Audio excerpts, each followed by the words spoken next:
It's a brand new day, brand new vlog.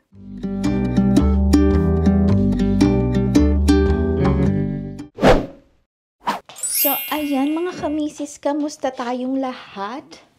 Ngayon na lang ulit ako nakapag-vlog, o diba? Wala na ako masyadong vlog dahil ako ay tinatamad ng very light. So, ayan, nandito ako sa kitchen dahil ako ay, teka lang, ayan.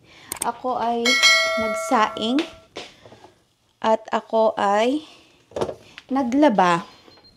Hindi maganda ang panahon kaya dinryer ko na lang ang aking mga, ano yan? Ano to?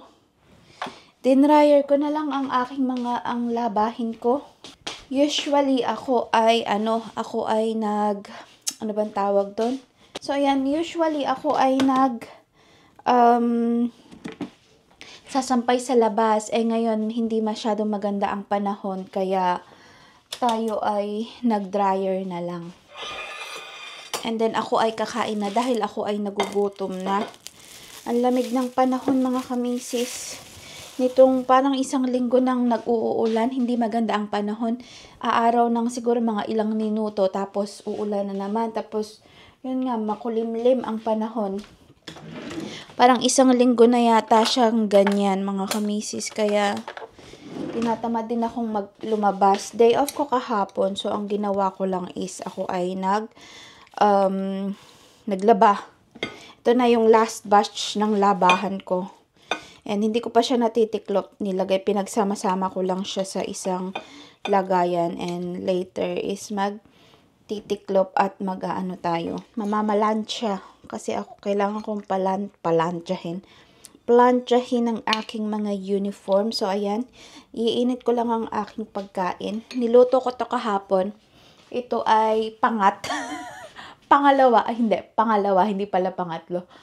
Pangalawang init. So, ayan. Ang aking pagkain ay ginataang manok na merong carrot, may bell pepper, may spinach, at may patatas. Init ko lang sa microwave dahil para mas madali.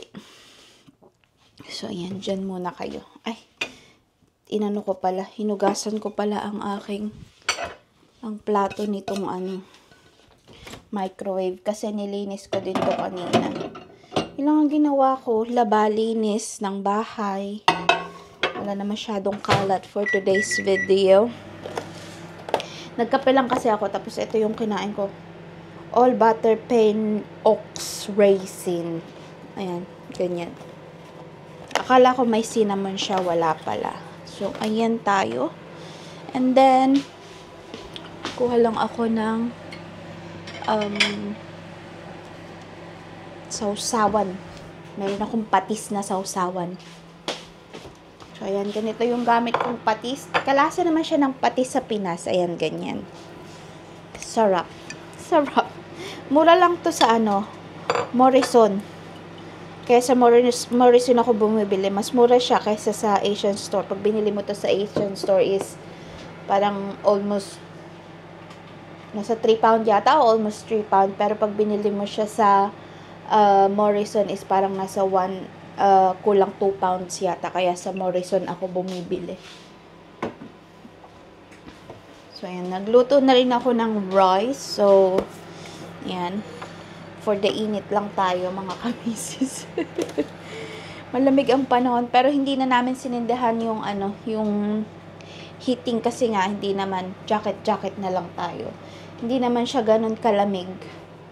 Ibukas pala natin to para lumabas yung init ng ating dinryer. So, ayan, kumusta naman ang inyong mga buhay-buhay?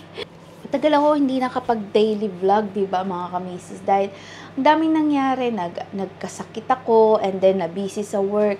Bali nga, 6 days nga yung pasok ko bago ako ano bang tawag dito? Bago ako day off. So, ngayon ay Friday. First time kong makapag-day off ng Friday. Thursday and Friday ang aking day off. So, ayan. Ayan na siya, mga kamisis. Bango. Kuha lang ako ng rice. So, ayan. Dito na lang din ako kakain kasi favorite spot ko to pag kumakain akong mag-isa. Dahil malapit sa kitchen. Malapit sa kitchen. Sa kitchen pala siya. Kasi dito na rin ako nag-charge ng aking mga phone. So, ayan. Charge ko tong dalawang phone. Then, minsan dito na lang din ako nanonood habang kumakain. Para, alam mo yun. And especially pag ganitong mga ulam ko, tapos may pinatisan. Nangangamoy kasi sa buong living room. Kaya dito ako kumakain sa, sa kitchen. So, ayan, kain tayo mga kamisis. Nag-crave ako dito kasi ang dami kong coconut na coconut milk na nabili. So, sabi ko, ano bang pwedeng gawing luto na may coconut? E di, ayan, niluto ko ang manok. Meron akong chicken thigh sa freezer. So, yan, dinefrost ko lang kahapon, and then niluto ko rin kahapon, no, diba? Kain tayo mga kamisis. Si Mr. pala ay nagwo-work pa. Nasa taas siya. Siya ay nagtatrabaho. And then, ayun nga, na-busy. Na-busy ang inyong kamisis dahil pagka ganitong mga, diba, Easter, kineme-keme, ganyan. And then, may bank holiday dito. And then, meron ding mga 1 week ding walang pasok ang mga bata sa school. So, busy-busyhan ng inyong kamisis sa restaurant. Medyo busy siya. So, yan, stressed din ako. Kaya, hindi ako nakakapag-vlog. Gusto ko lang ipahinga, mag-relax ng very, very light. Kahapon, yun nga ang ginawa ko, natulog lang ako. Naglinis ako ng bahay nung umaga, and then naglaba na rin ako. Then, dinryer ko na rin kasi umuulan din kahapon at ang sobrang lakas ng hangin, mga kamisis. Yung aming mga tanim sa greenhouse ay nagkalaglagan. So, yun. And then, after kong maglinis at nagpahinga talaga ako. Natulog ako, mga kamisis. Hindi na kasi ako, mula nung lumipat kami dito, hindi na ako nakakatulog ang hapon. Ng tanghali. Kasi puro umaga ang pasok ko dito, mga kamisis. 10 o'clock, 9 o'clock, 12 o'clock, ganun. Hindi katulad dun sa isang branch na pinagtrabahuan ko na pasok ko ay alas 4, ganyan. Ganun. So, ayan, lagi akong pang umaga. Day shift yarn. Kaya pagka day off ko, hindi na sana yung katawan ko na natutulog ng tanghali. Pero kahapon talaga, pinilit ko. Pinilit ko ang katawang lupa ko na matulog dahil para magka-energy. So, may energy na ako ngayong mag-vlog. O, diba? Para sa vlog pala.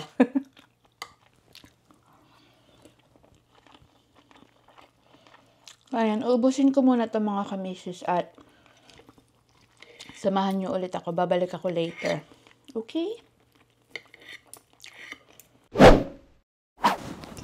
So, yan mga kamisis, nandito ako sa ito ko sa spare room namin at ako ay titiklop. Medyo mainit na dahil nagpapanik-panaog ako sa ating hagdan. Ayan, iyan ko lang yan. So, ayan, kung makikita nyo, napakaraming damit, diba?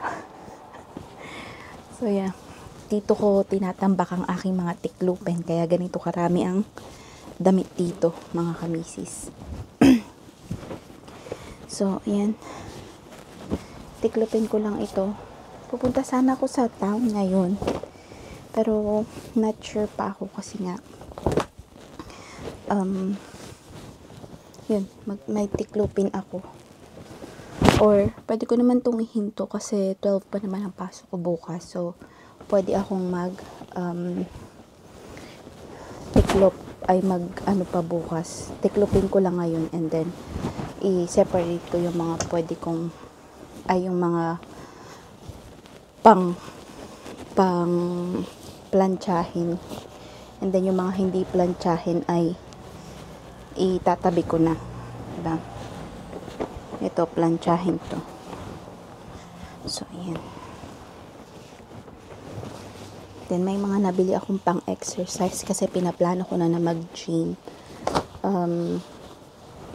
sa mga susunod na araw. baka mag-gym na ako. Kasi kailangan na nating magpapayat, mga kamisis. So, yan. So, ayan na mga kamisis, na-segregate ko na ang aking mga paplantsahin. Ang dami pala, ayan. Lahat yan. And then, kasi may mga t-shirt din dyan, mga aprons ko, mga uniform karamihan. And then, meron pa dyan sa baba. Ayan. About 1.5 days. Oh, really? Yeah. My husband is eating his pea. His own grown pea. So, yan, kinakain niya ng hilaw, mga kamisis. So, sabi niya, ganun daw talaga kainin yun. Eh, sabi ko, hindi ako kumakain ng hilaw na peas. Kailangan iluto. Needs to be cooked for me because I don't eat raw peas. Oh, really? So, yeah, there you go. Maybe I will, ko yung, siguro kakalahatiin ko mamaya, pag sinipag ako, kakalahatiin ko mamayang planchahin yung mga planchahin ko para hindi naman marami bukas. Baka doon ko na lang igugulang buong umaga ko sa pamamalansya pag hindi ako nagplancha later. So, yan, hindi ko alam kung ano na ang gagawin ko, mga kamisis. Teka lang. So, yan mga kamisis, ako ay nagutuman. Nagutuman ako, kaya ako ay maggagawa ng aking merienda. Ba't ba nandyan yan? Lagay natin dyan, kasi kakahugas ko lang yan. Magagawa ako ng aking merienda. Ang merienda ko ay nagbabad ako ng yogurt with, yogurt. Tas nilagyan ko ng konting oat milk. And then, meron siyang, nilagyan ko ng isang kutsarang chia seeds. And then, lalagyan ko siya ng banana and strawberry. Light snack lang tayo, mga kamisis, para masaya. Nakailang beses umulan, mga kamisis. Half lang ang gagawin ko dito. Hindi ko lalahatin. Yan. Nakailang beses siya umulan, kaya, ayan, umaaraw na naman. Hindi ko alam kung pupunta pa ako ng parang tinatamad na akong pumunta ng, ang laki ng strawberry, oh. Ang laki niya. Tinatamad na akong pumunta ng shop. Mag-aano sana ako. Mag-charity shop. Makapunta ng charity shop. Yun lang naman kasi ang libangan ko dito. Pag free time ko sa day off, pag wala na akong ibang mga gagawin ba. Yummy. Coconut yogurt pala ito, mga kamisis. So, ayun, ganyan siya. Ganyan, itsura niya, oh. Coconut yogurt.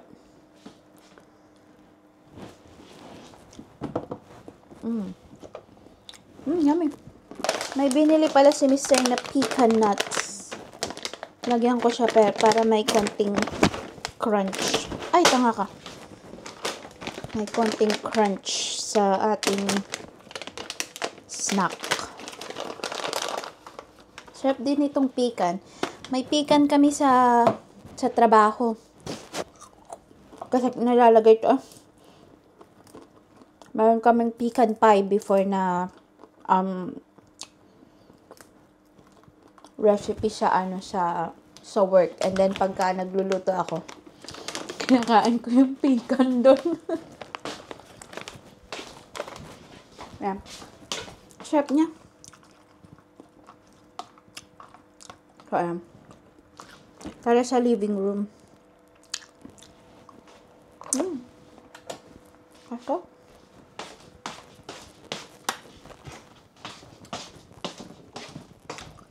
Yung aking bantag dito. So, ayan. Ito ay unsweetened, kaya nilagyan ko siya ng banana.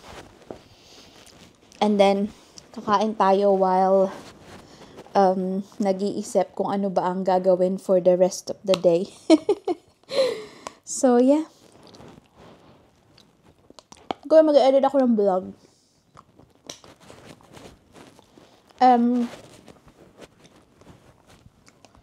Dito ko na rin siguro i-end yung vlog ko para abangan nyo sa susunod ko ang continuation.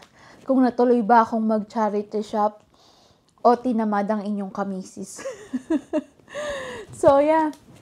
Dito ko natatapusin ang aking vlog. Sana ay nag-enjoy kayo and samahan nyo ulit ako sa susunod na vlog, mga kamisis. Mag-iingat tayong lahat. Bye!